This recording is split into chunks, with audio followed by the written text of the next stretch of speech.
Hello students.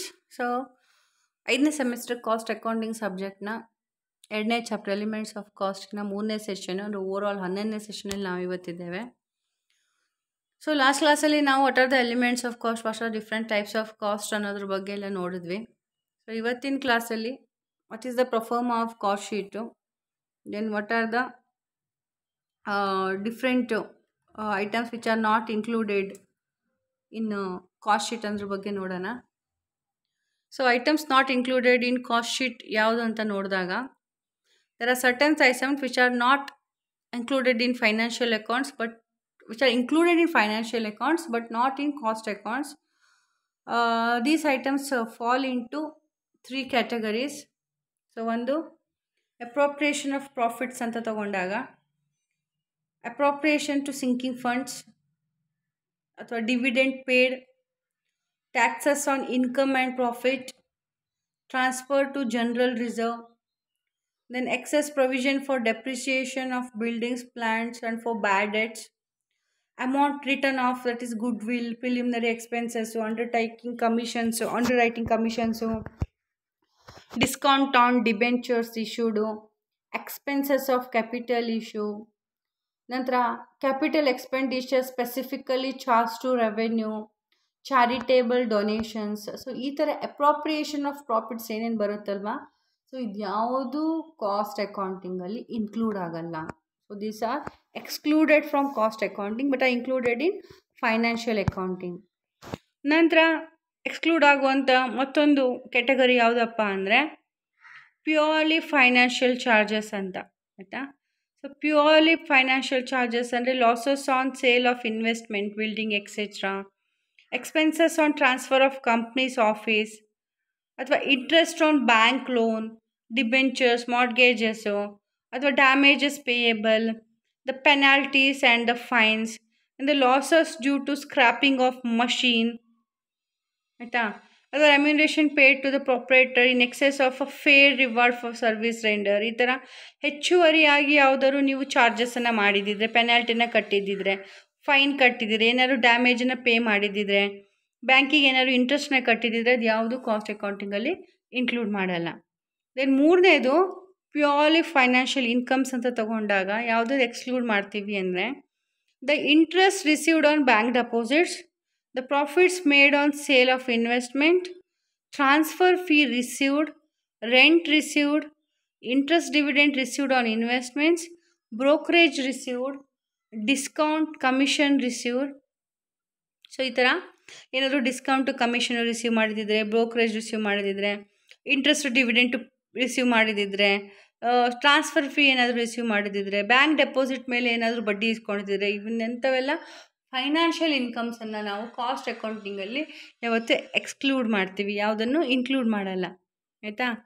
ನಂತರ ನಾವು exclude ಮಾಡೋ ಒಂಥರ which are taken into consideration ಅಂತ ನೋಡಿದಾಗ abnormal gains, abnormal losses like losses and gains on sale of fixed assets, loss to business property on account of theft, fire or other natural calamities, ಅಥವಾ in addition to above normal items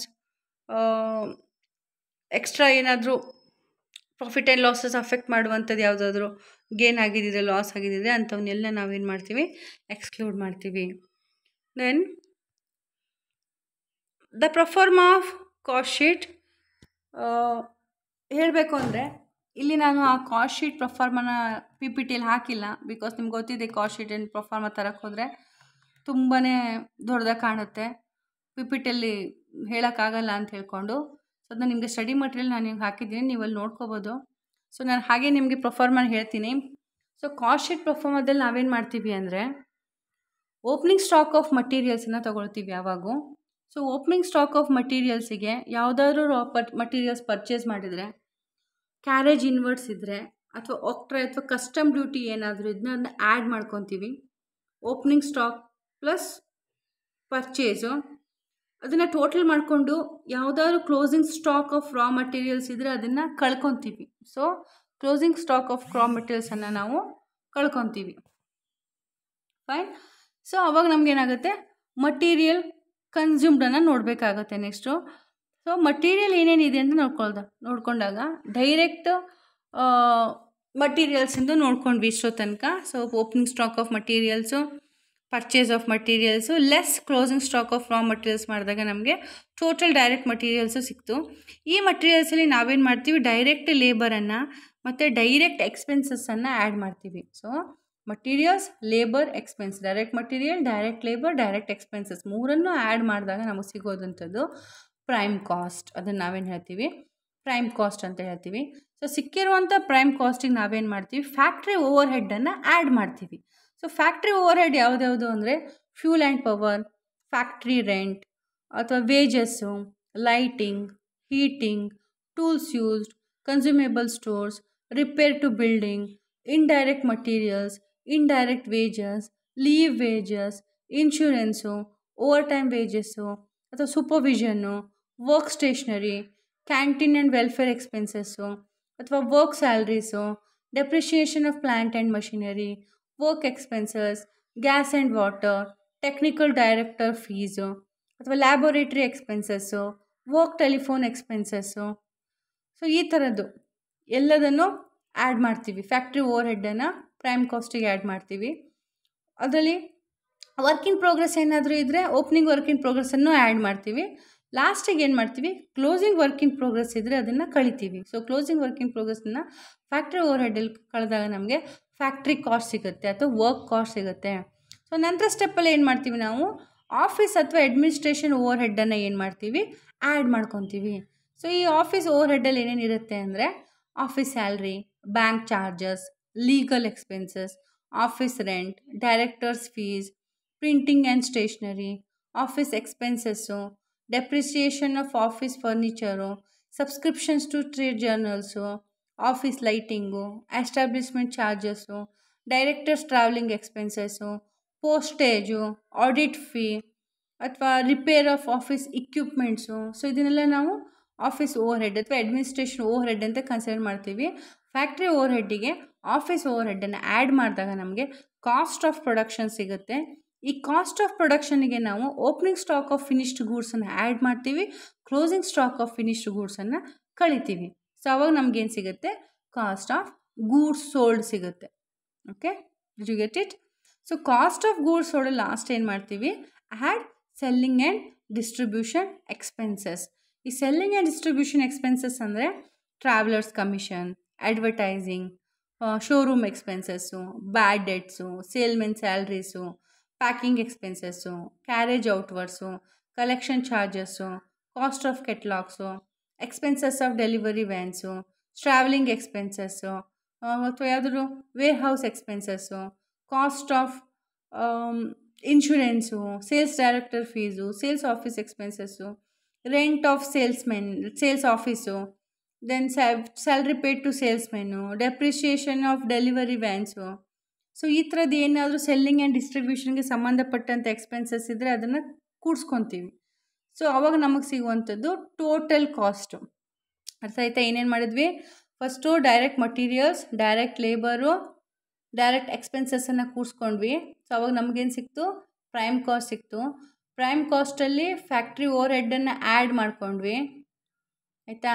ಅದ್ರ ಜೊತೆ opening work in ಪ್ರೋಗ್ರೆಸ್ನ add ಮಾಡಿದ್ವಿ, closing work in ಪ್ರೋಗ್ರೆಸ್ಸನ್ನು less ಮಾಡಿದಾಗ factory cost ಸಿಕ್ತು. Factory ಕಾಸ್ಟಿಗೆ add administration ಎಕ್ಸ್ಪೆನ್ಸಸ್ಸನ್ನು ಮಾಡಿದಾಗ, ಆ್ಯಡ್ ಆಫೀಸ್ ಓವರ್ ಹೆಡ್ಡನ್ನು ಅಥವಾ ಅಡ್ಮಿನಿಸ್ಟ್ರೇಷನ್ ಓವರ್ ಹೆಡ್ಡನ್ನು ಮಾಡಿದಾಗ ನಮಗೆ ಕಾಸ್ಟ್ ಆಫ್ ಪ್ರೊಡಕ್ಷನ್ ಸಿಗುತ್ತೆ. ಈ ಕಾಸ್ಟ್ ಆಫ್ ಪ್ರೊಡಕ್ಷನ್ನಿಗೆ ಓಪನಿಂಗ್ ಸ್ಟಾಕ್ ಆಫ್ ಫಿನಿಶ್ಡ್ ಗೂಡ್ಸನ್ನು ಆ್ಯಡ್ ಮಾಡಿ, ಕ್ಲೋಸಿಂಗ್ ಸ್ಟಾಕ್ ಆಫ್ ಫಿನಿಶ್ಡ್ ಗೂಡ್ಸನ್ನು ಲೆಸ್ ಮಾಡಿದಾಗ ಸೊ ನಮಗೇನು ಸಿಗುತ್ತೆ, cost of goods sold, COGS ಸಿಗುತ್ತೆ. ಅದಕ್ಕೆ ಫೈನಲ್ ಆಗಿ ನಾವೇನಾದರೂ ಸೆಲ್ಲಿಂಗ್ ಆ್ಯಂಡ್ ಡಿಸ್ಟ್ರಿಬ್ಯೂಷನ್ ಎಕ್ಸ್ಪೆನ್ಸಸ್ಸನ್ನು ಆ್ಯಡ್ ಮಾಡಿದಾಗ ನಮಗೇನು ಸಿಗುತ್ತೆ, ಫೈನಲಿ ಟೋಟಲ್ ಕಾಸ್ಟ್ ಸಿಗುತ್ತೆ. ಸೊ ನಮ್ಮ ಹತ್ರ ಎಷ್ಟು ಸೇಲ್ಸ್ ಆಗಿದೆ ಅನ್ನೋ ಡಾಟಾ ಇರುತ್ತೆ, ಟೋಟಲ್ ಕಾಸ್ಟು ಎಷ್ಟು ಇನ್ಕರ್ ಆಗಿದೆ ಅನ್ನೋದು ಈ ಥರ ಎಲ್ಲ ಎಕ್ಸ್ಪೆನ್ಸಸ್ಸನ್ನು ಆ್ಯಡ್ ಮಾಡ್ಕೋತಾ ಬಂದಾಗ ನಮಗೆ ಒಂದು ಕಾಸ್ಟ್ ಶೀಟ್ ಪ್ರೊಫಾರ್ಮಾದಲ್ಲಿ ಎಷ್ಟು ಟೋಟಲ್ ಕಾಸ್ಟ್ ಇನ್ಕರ್ ಆಗಿದೆ ಅನ್ನೋದು ಸಿಗುತ್ತೆ. ಸೊ ಅವಾಗ ಏನು ಮಾಡಬೇಕು, ಟೋಟಲ್ ಸೇಲ್ಸಲ್ಲಿ ಟೋಟಲ್ ಕಾಸ್ಟನ್ನು ಲೆಸ್ ಮಾಡಿದ್ರೆ ಸೊ ನಮಗೆ ಸಿಗುವಂಥದ್ದು ಪ್ರಾಫಿಟ್ ಅಥವಾ ಲಾಸು. ಸೇಲ್ಸ್ ಹೆಚ್ಚಿಗೆ ಆಗಿ ಕಾಸ್ಟ್ ಕಡಿಮೆ ಆದರೆ ಪ್ರಾಫಿಟ್ ಸಿಗುತ್ತೆ. ಅದೇ ಸೇಲ್ಸ್ ಕಡಿಮೆ ಆಗಿದೆ, ಕಾಸ್ಟ್ ಇನ್ಕರ್ ಆಗಿದೆ ಹೆಚ್ಚಾಗಿದೆ ಅಂದಾಗ ಲಾಸ್ ಸಿಗುತ್ತೆ.